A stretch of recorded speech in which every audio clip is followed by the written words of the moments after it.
Now, next point, that is 6.2, notions of a work and kinetic energy. And this is also known as the work energy theorem. In this chapter, there are two work energy theorem.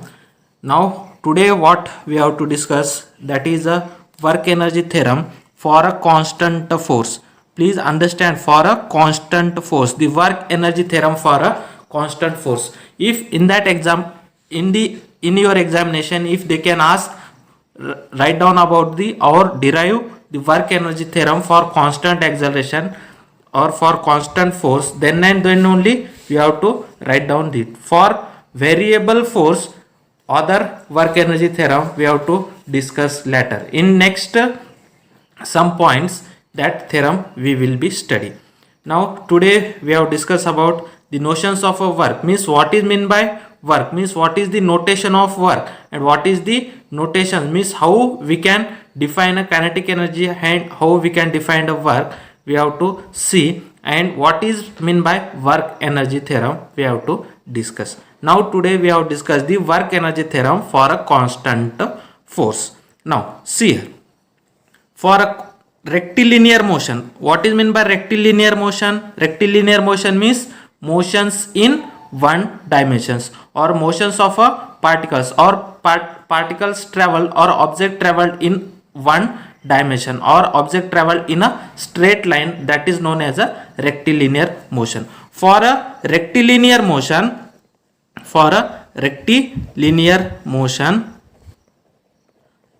of a constant for rectilinear motion and for constant acceleration,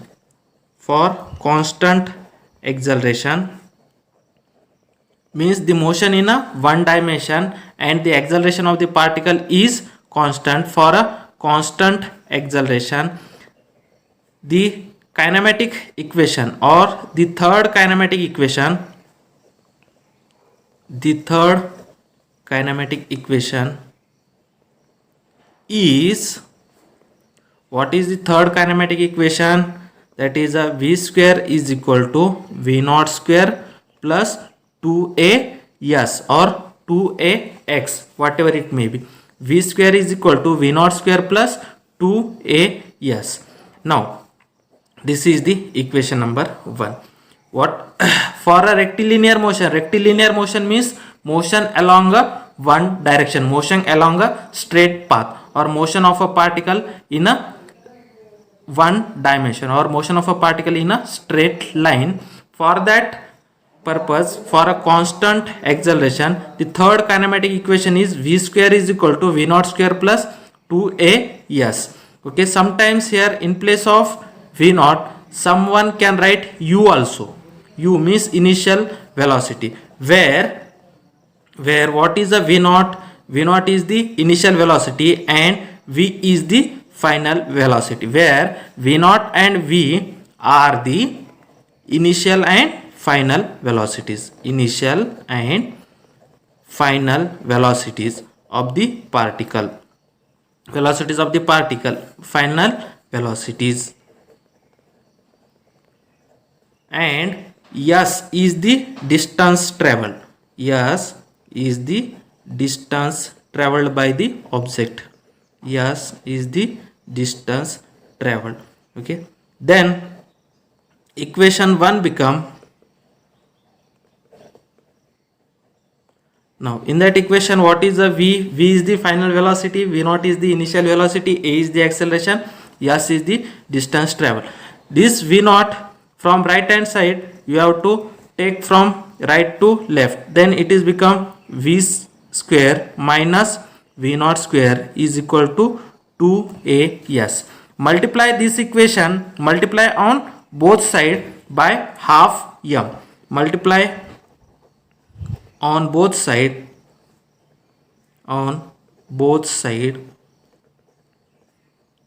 by m by 2, multiply on both sides by m by 2, this side also m by 2, this side also m by 2, means m by 2 into v square minus v naught square is equal to 2as into m by 2. These two cancel.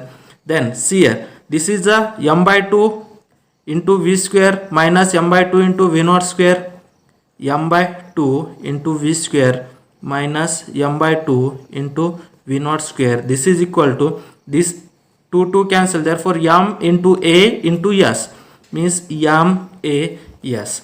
What is the left hand side?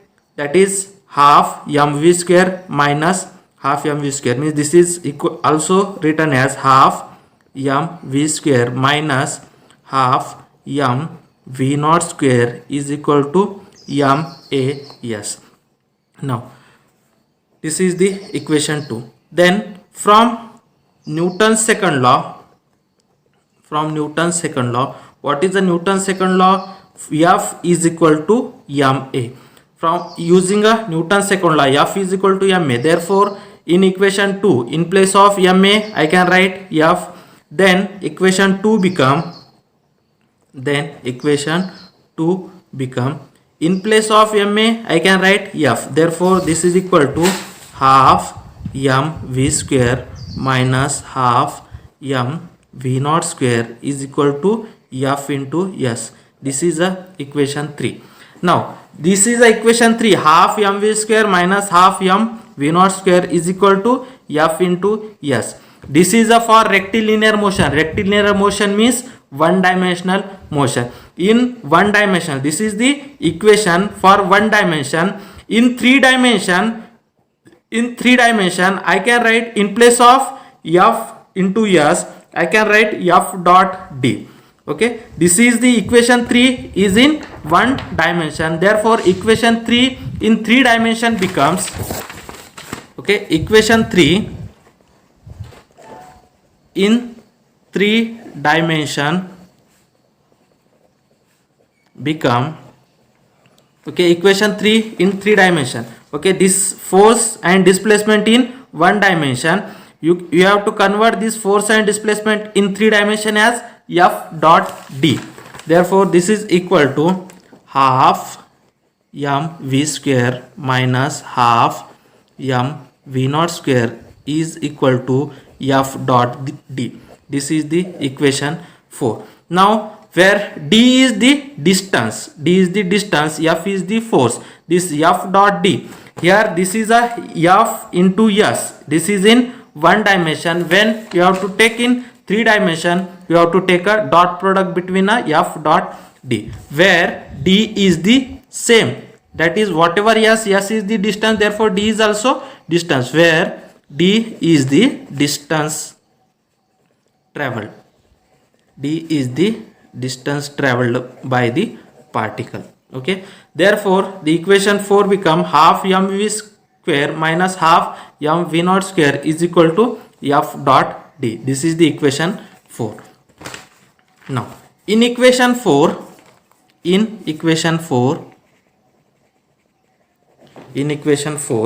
okay, in left hand side,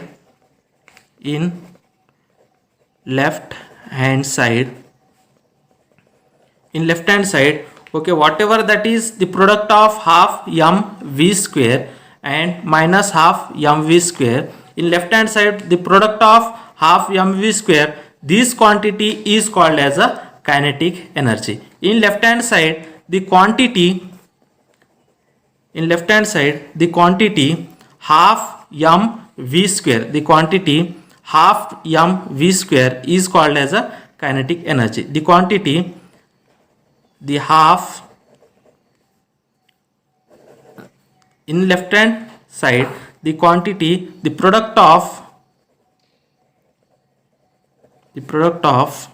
half times or half, the product of half, or the quantity, the product of half mass and the square of velocity,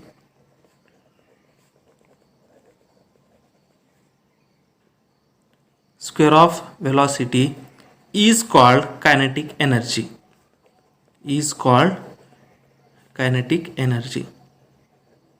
means in a left hand side, okay, whatever that is the product of half into mass into square of the velocity, this quantity is called as a kinetic energy. This is the kinetic energy and this is also kinetic energy. These kinetic energies depend upon a final velocity and this is depend upon a initial velocity. Therefore, this is the final kinetic energy and this is the initial kinetic energy, and it is denoted by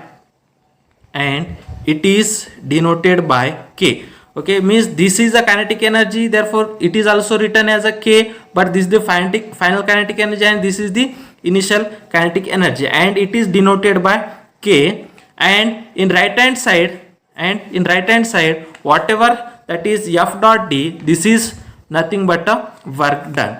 And right hand side the quantity F dot D is nothing but the quantity, the product of distance and the component of force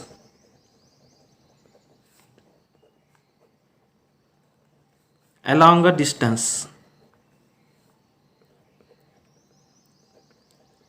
Means the product of distance and the component of force along a distance is known as work done, and it is denoted by W. Means whatever left hand side is the product of half mv square is nothing but kinetic energy, and right hand side F dot D is nothing but a work done and it is denoted by W. Therefore, this is the kinetic energy. Therefore, final kinetic energy minus initial kinetic energy is equal to work done. Therefore, work done W is equal to final kinetic energy minus initial kinetic energy, means change in kinetic energy, that is delta K, where delta K is nothing but a change in kinetic energy. Now this is the equation 5. Now this equation 5 is known as a work energy theorem. This equation 5 is known as work energy theorem.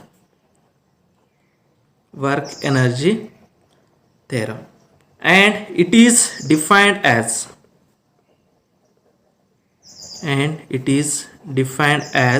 what is the work energy theorem? The change in kinetic energy is equal to the work done by the force. That is, the change in kinetic energy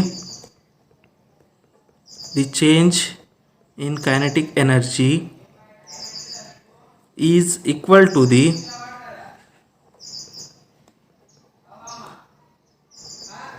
work by the force, work done by the force on the particle.